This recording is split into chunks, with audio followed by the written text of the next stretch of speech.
Does the NBA indeed really stand upright in discipline, ensuring the discipline of its members? Because there are a lot of corrupt practice even amongst lawyers.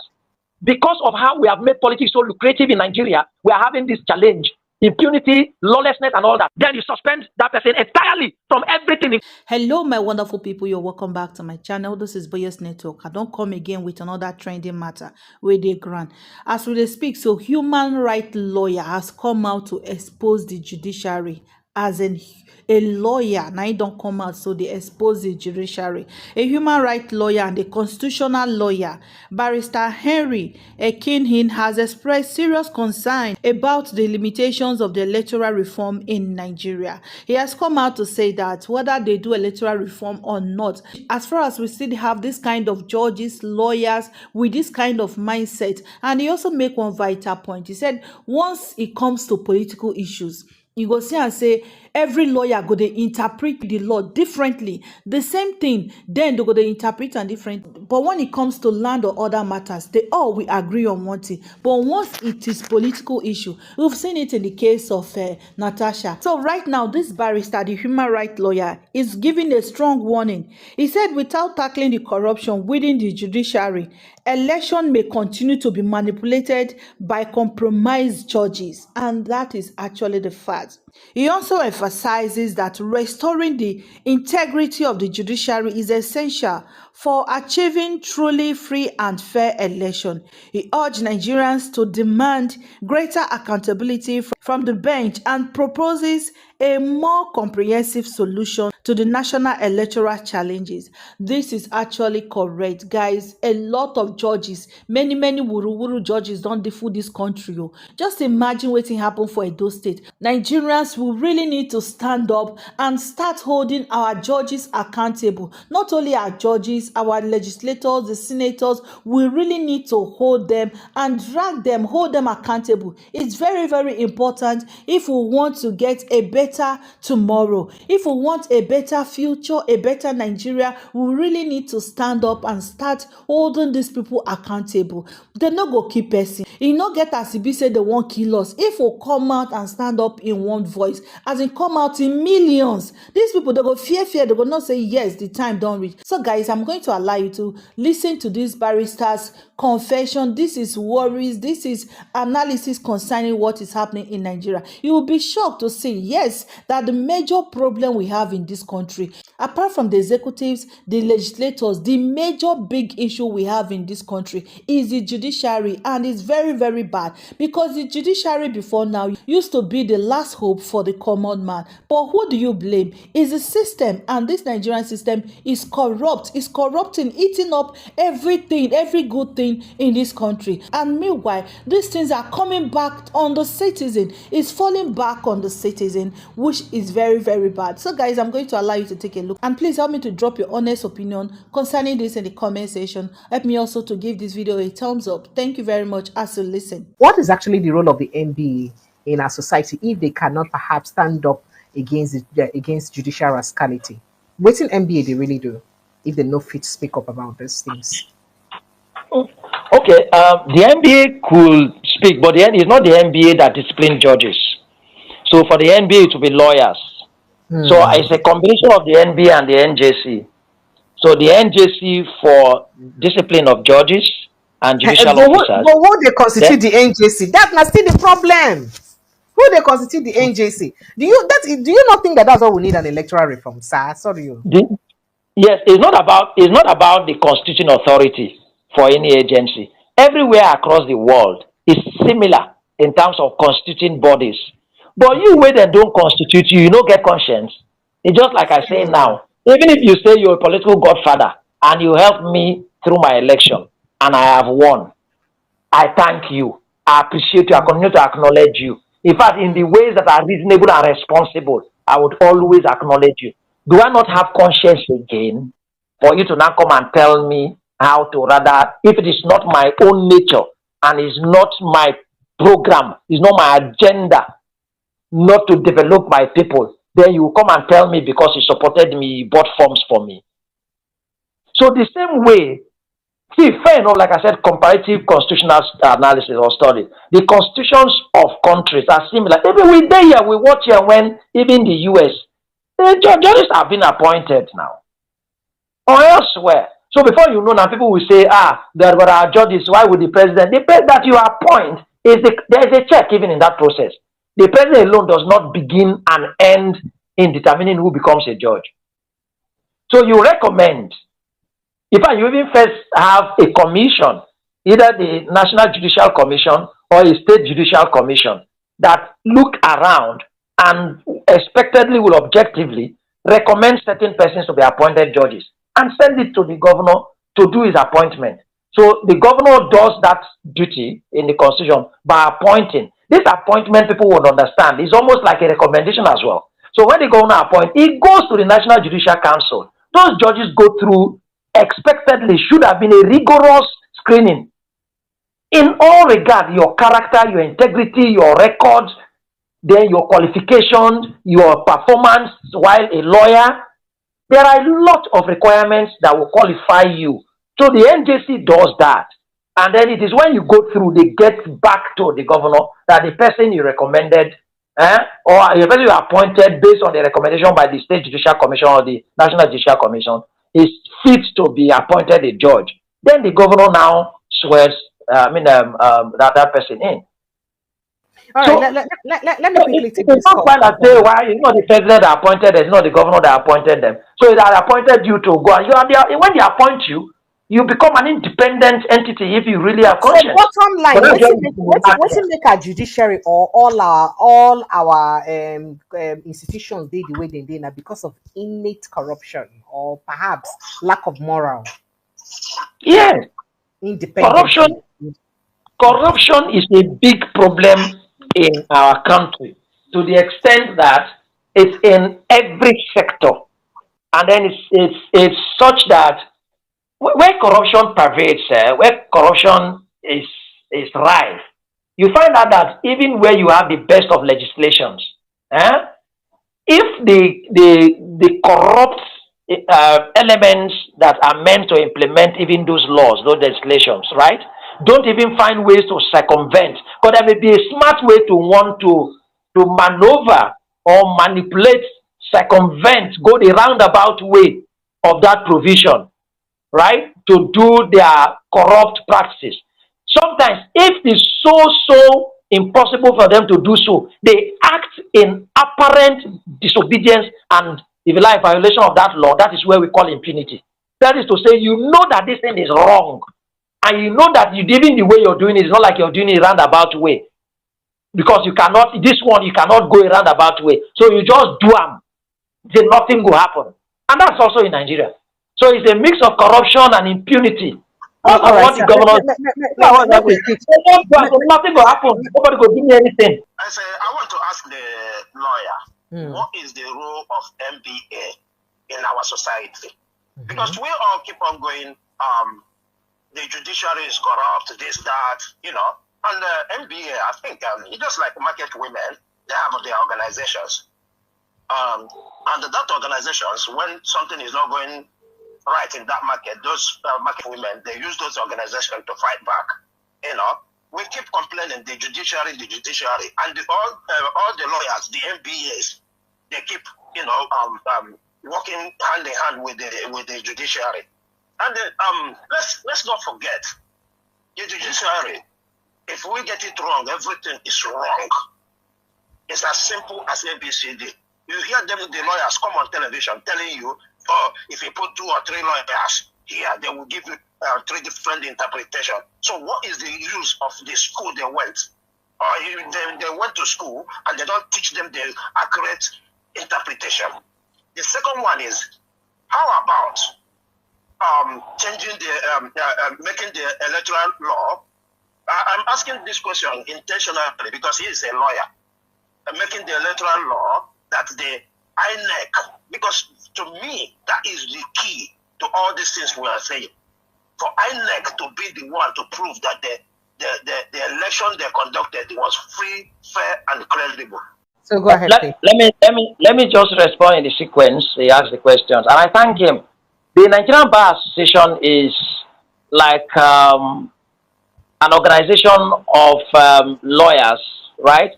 And having only lawyers legal practitioners as members and for their welfare. Let me put it first in context. The primary purpose of the NBA is for the welfare of members, of lawyers, like every other organization.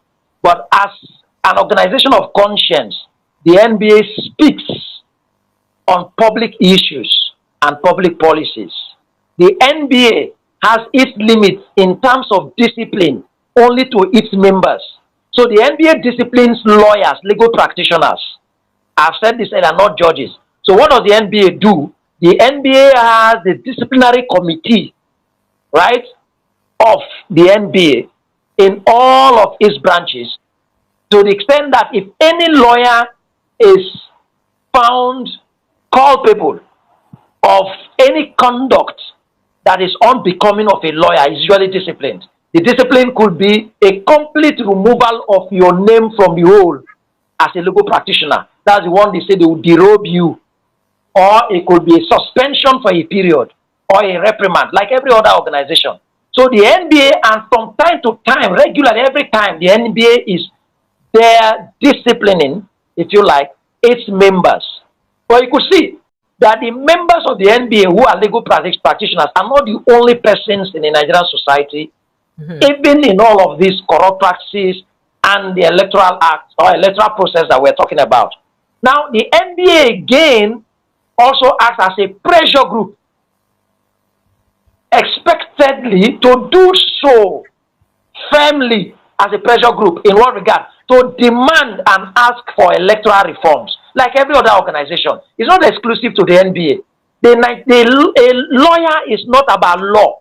It's only someone who has studied the law to be able to know how to apply it. Otherwise, the law is for everyone in society. So even other professional organizations can act as pressure groups demanding for good laws, not just only in the areas that relate to their profession. Take the NMA, for instance. There are legislations that relate to medical practice, regulation of medical practice in Nigeria. So the NMA is the primary pressure group organization to insist in reviews of those laws. But the NMA can also act as a pressure group even in these areas we are talking about, because elections cut across all professions. Therefore, judges, which is more like the aspect of judiciary that we talk about, the judges are disciplined by the National Judicial Council. And again, the National Judicial Council also has a committee and a disciplinary procedure to discipline any erring judge. A lot of them have been disciplined. Some have also, again, been removed and sacked as judges. Some have been retired compulsorily. Some may have been suspended, and different forms of punishment. But the problem here, this is just to lay as if, oh, his rhetorics is the principle. That's what it applies. But are we serious? That is where I think the person that called is concerned about. Are we serious, really, and determined with this discipline? Does the NBA indeed really stand upright in discipline, ensuring the discipline of its members? Because there are a lot of corrupt practice even amongst lawyers. All of these matters are filed by lawyers, like I talked about the issue of interpretation. I tell you, there is only one interpretation that will be right, even out of the three of the lawyers that will be on the platform discussing a legal matter on TV, for instance. You see that if there is one, there is only one, but the other two may be sentimental or biased, even sometimes when they know, especially when they are political matters. I would tell my caller, dear friend, that the way lawyers behave in handling other matters that are non-political and the way the interpretations go is not as confusing and as complex when it comes to legal matter and political matters. That is not to say that the political matters are in themselves that complex and confusing. So that means the lawyers then, because of personal interest, they try to are part of the problem now. I can't mince it, and that is why three lawyers can misinterpret and Precious, you have had it on this your program. Put three of us as lawyers. Put three of us as lawyers on this your program, and if it's a political matter, and you see how heated the argument will be, and you even see how diverse the interpretation. That's when you hear all of the rules of interpretation, the canons of interpretation of legislations. But tell me, if it is a legal matter, with relation to land disputes that are between individuals, it may not seem that contentious. Matrimonial causes, contracts. You see that lawyers will always say, oh, there is already a standing precedent. But when it comes to political matters, So even that the means, that president means, that I'm is sorry, standing, that means you lawyers are also part of you. In fact, you're a very integral part I of the have said problem with the so. we There's get no like pretense. this. I'm a lawyer. So I have said now take so. us where we did like this now. I have Hey. said so. Lawyers are not immune. All the matters that I'm talking about that are in court. It's not lawyers and senior advocates that are filing against even those who are asking that the constitution be upheld. You are filing a suit that the constitution should be upheld. That if this happens, this should happen. And the person who filed the suit is even telling you that there are Supreme Court decisions that have clearly interpreted the provisions of that constitution that this. You will now say lawyers will file in defense. And those lawyers are paid heavily by politicians. And most times, unfortunately, they are the very senior lawyers, senior advocates. And sometimes even in court, you see how junior lawyers will even be giggling. Oh, why is SAN doing like this? And then there is also no way we can also stop our politicians from having so much access to money and so much power. We will make them they use and influence decisions like this. Exactly. So what Many do we people have do? prescribed that even the legislators, for instance, should have been part time. They do your work, go do your engineering, do your medical practice, do your law, do your other things. If you're a member of the National Assembly, if people agree to be meeting 2 times in a week, you know that, or maybe in a fortnight, you know that that day you are going to do your legislation. Can you even do it online to some extent, apart from the times you'll be voting? Maybe there are issues that have been tabled and you're canvassing.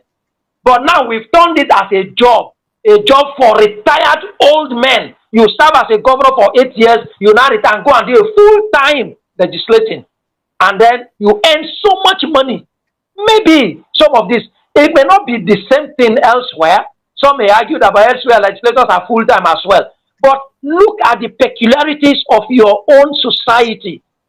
Because of how we have made politics so lucrative in Nigeria, we are having this challenge, impunity, lawlessness, and all that. Can we make it less lucrative financially and see whether even better people, more committed people, people who can sacrifice and who are even determined to come into it, you will see that some of them will run away. You look at what is happening in our society now.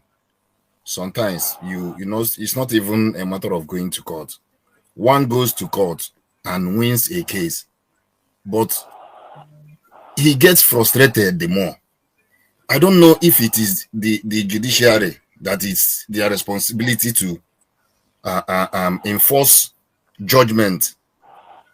After election, after 2023 election, when Peter Obi and the co went to court, the court mandated the INEC to release electoral materials to them.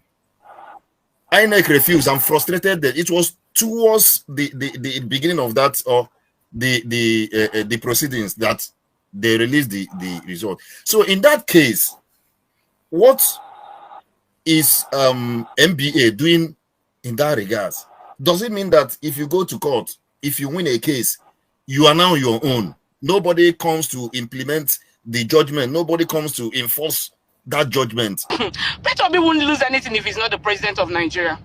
So it's me and you. I came all the way to vote last year, and hope for last time. Hopefully, I'll come again to vote. I voted for my mandate here in America because I believed in who I was voting for. I wasn't voting for. I'm not going to tell Peter Obi go fight, go die, go do this one because if he's not the president of Nigeria, I'm talking of Peter Obi, nothing to lose. So the Nigerian people should come out and fight for what they want and not putting everything on one person. Like, you people make it look like it's Peter Obi's problem. It's not his problem. He's fine. Even if he's not the president of Nigeria today, tomorrow, he's not going to be hungry. It is the regular Nigerians that will be hungry. Okay, yes, Precious. Very quickly, the Nigerian Bar Association does not enforce judgments. It's not their responsibility. Like I said earlier, the Nigerian Bar Association is an association of lawyers. And then again, legal practitioners are private practitioners.